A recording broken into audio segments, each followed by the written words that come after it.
Welcome back to another technical deep dive here in the debug zone.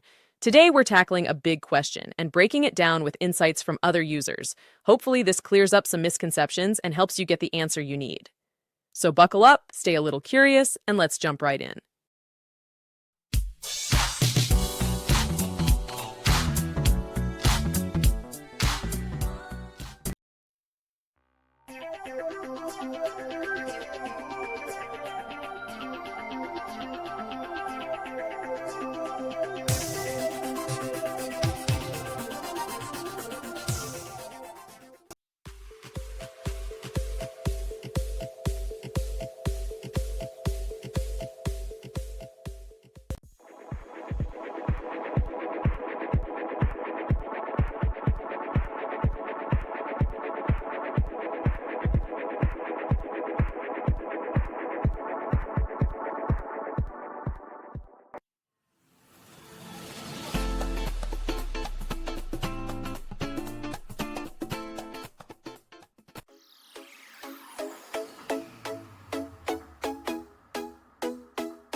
And that's a wrap.